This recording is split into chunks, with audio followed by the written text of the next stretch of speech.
What's going on, my trainer club? Today we are going to check out the top tips to help you max out week 1 of the Ultra bonus in Pokemon Go. So welcome to the trainer club. Here we go.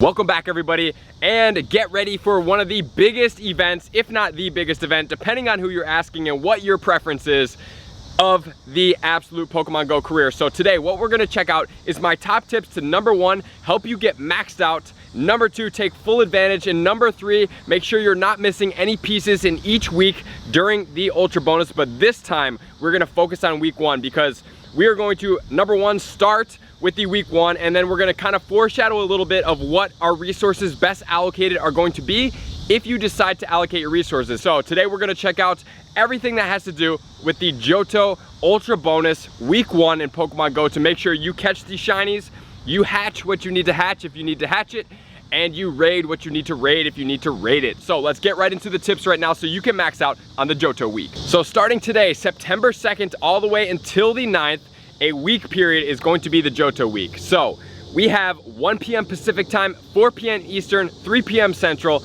2 p.m. Mountain time. So let's kick it off with the shinies. Why not? Because we all love hunting shinies, right? It's like the easiest, most free-to-play thing that we can possibly do.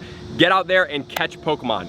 So the 2 new shinies that are being introduced this week are going to be Sentret, which then translate to the Ferret, and the Gligar, which translate into the Glysaur, right? So these 2 guys are definitely Pokemon that we want to get out, click as many as we possibly can, and work on getting those shinies. Super, super good. All right, guys, so for the Johto, I just wanted to go over one last thing, and it was gonna be for all of the shiny potential Pokemon that are out there. So we can obviously have the Chikorita family, we can have the Totodile as well as the Cyndaquil. The Sentret is going to be new right now, right? So Sentret is out now. The Natu is available, the Mareep is available, Aipom is available, as well as the Misdreavus, the Pineco, the Gligar, the Snubbull, and the Shuckle, the Sneasel, the Swinub, and the Houndour, as well as the Larvitar. So those are the guys, since we're getting boosted Johto spawns, to look out for, to make sure to click on more frequently to help you get more shinies. The other thing that's kicking off is going to be double incubator effectiveness, means you're going to get 50% the amount of incubators. Then if you go ahead and use a super incubator on top of that, is going to be 3.33 for a 10K egg, which is absolutely huge. And here's the bonus that I'm going to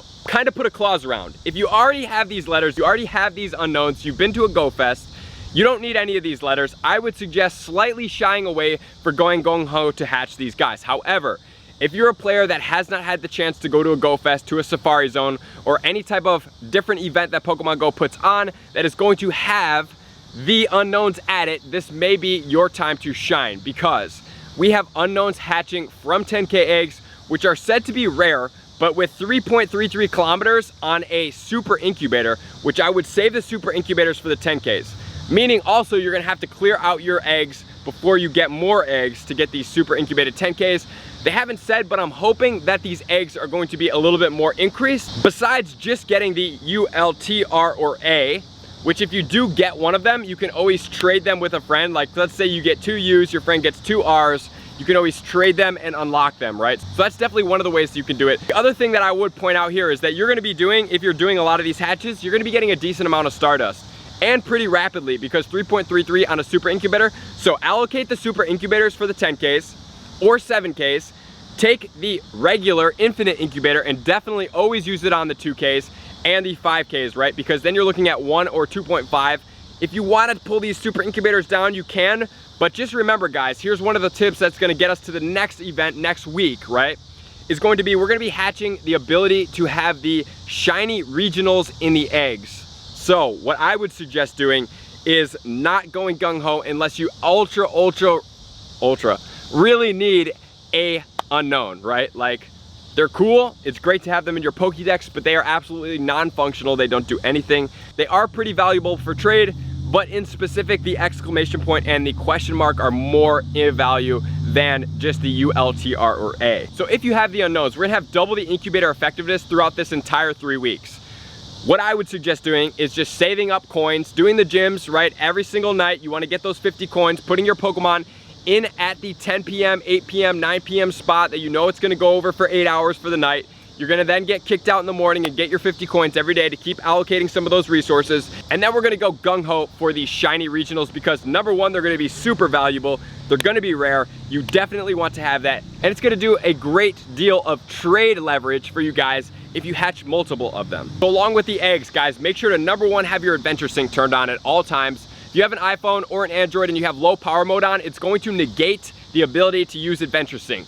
So when you're walking, you can definitely have adventure sync on if you're not running a Gacha or a Plus, which I highly suggest, especially since Johto spawns are going to be boosted, right? But more focus, I would say, is going to be on the legendary raids, which is gonna bring us around to our tip number 3s. So it's gonna be to focus on a couple different options here, depending on who you are, what you have, and what you need.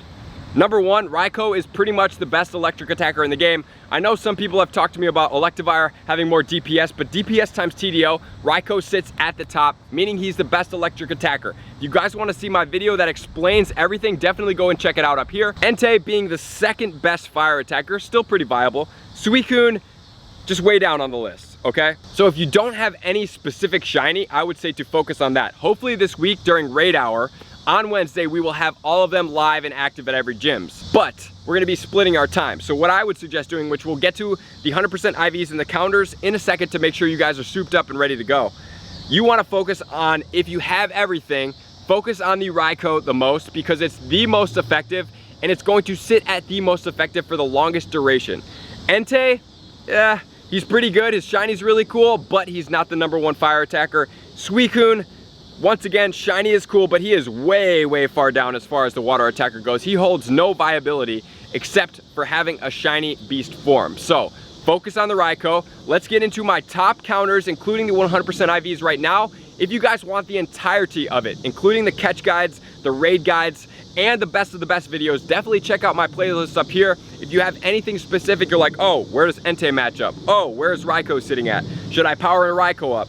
What does Suicune do? Do I need an excellent throw tutorial? That's where you check out in this playlist. I have all of those resources in there for you guys to max out. But I'm gonna give you a quick overview just to refresh everybody right now, starting off with the Raikou. Raikou is going to be a 100% IV at level 20, 1972, and since he is electric, purely electric, he is only gonna have one weakness, which is gonna be ground, which is gonna make up the bulk of the counters. And Raikou is only gonna be boosted in the rain for a level 25, 2466 100% IV. So I'm going to give you my top 4 counters, right? If you want to see all of them, you can definitely go and do so. For Raikou, Groudon is going to be number one, big surprise there. We have a very close second, but Groudon is going to be Mudshot Earthquake. Then we have the Garchomp, which is also going to be Mudshot Earthquake. However, I'm just going to put an asterisk here. I wouldn't go evolving your Garchomps simply because it is going to be for Raikou, right? Like when we talked about in my video when to wait to power up your rares, if you want to check it out up here again, I would caution everyone to wait with the Gible for a community day, especially if you have a good one or a good lucky like myself, because in the future he could have a really good valuable moveset that would put him way above where he's at. We don't know for sure what moveset it's going to be. And coming in number 3rd, we have the Mud Slap Earthquake Rhyperior. So Rhyperior is going to sit in the 3rd best ground attacker spot that you can utilize. And then I'm going to give you 2 more Pokemon that are going to be able to utilize with a little bit more of the budget in mind. So we have the Mamoswine, which can use Mud Slap and Bulldoze. However, that's not the most effective move, but you can utilize it, and he's a little bit more budgety, meaning you can find the Swinubs a little bit more prevalent in the wild. Next, we can use the Donphan. So Donphan can be used with the Mud Slap, and he also does get Earthquake. He's a budget Pokemon. You can find Fampies in the wild. Definitely keep stacking up those friendship lucky bonuses so that you guys can trade for some of these guys, especially for the best of the best in our series. So moving onwards, we now have Entei. So besides the fact that I absolutely love the Entei shiny, Entei is not the best fire attacker as I mentioned. 100% IVs are going to be 1984 for the level 20 without the weather boost, and weather boosted under sunny weather, Entei is going to be caught level 25 100% IV at 2480. Being fire, what are his weaknesses that we primarily need to focus on? His weaknesses are going to be water, rock, and ground. Number 1 counter is going to be Kyogre with the Waterfall Hydro Pump. Kyogre is an absolute monster.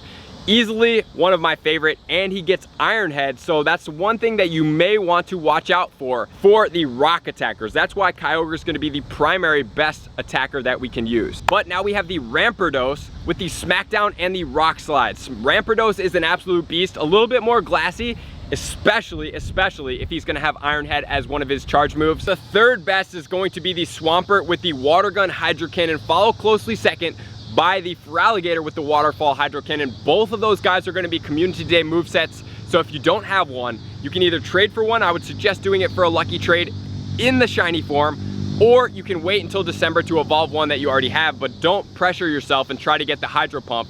It's not going to be as effective. It's not worth the rush. Suicune is a water type, meaning Suicune is going to be weak to electric and grass. 100% IV is going to be 1704 level 20 and then boosted in the rain. Once again, just like the Raikou, so rainy weather is going to be amazing for us at 2130. And since Suicune can get Ice Beam, I would highly suggest that you guys stay to the electric attackers.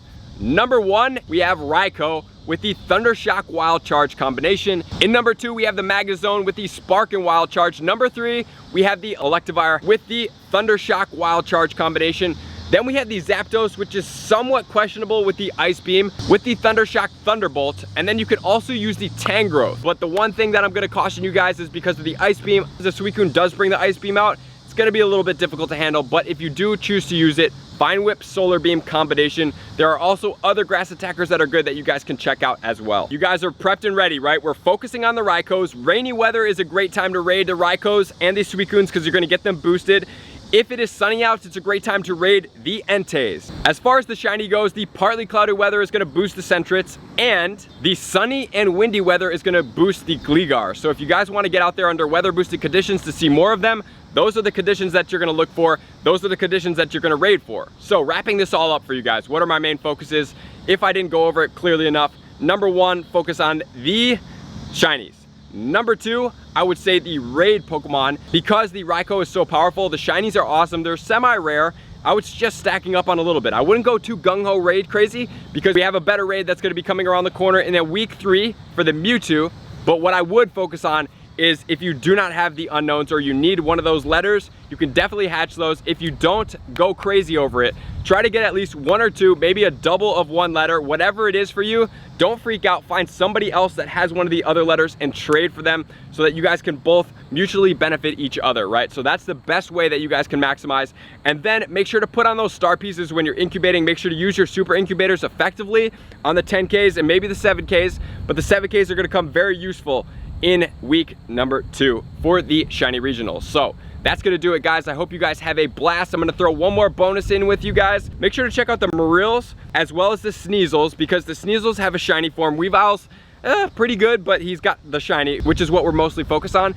But the Marills, if you guys ever get into PvP, they are beasts in PvP. So definitely stay out there, hunt as much as possible, catch those shinies, raid these bosses, look out for the legendary raid hour. I hope it's raining for everybody out there. I don't usually wish rain upon people, but besides that, that is everything we have to know, guys. If anything changes or if tasks come out, I'm going to pin them in the comments below. I appreciate all of my likers, commenters, subscribers, and Patreon members. I super appreciate you guys taking your support and subscription to the next level. I will see you guys out on the next video. Peace. I just want to take a moment and sincerely thank all of my Patreon members, everybody that has taken their subscription to the next level and chosen to support me on this platform. I greatly appreciate you guys. As a growing channel and really trying to grow and improve as much as I possibly can, I really appreciate the extra support. You guys mean the absolute world to me.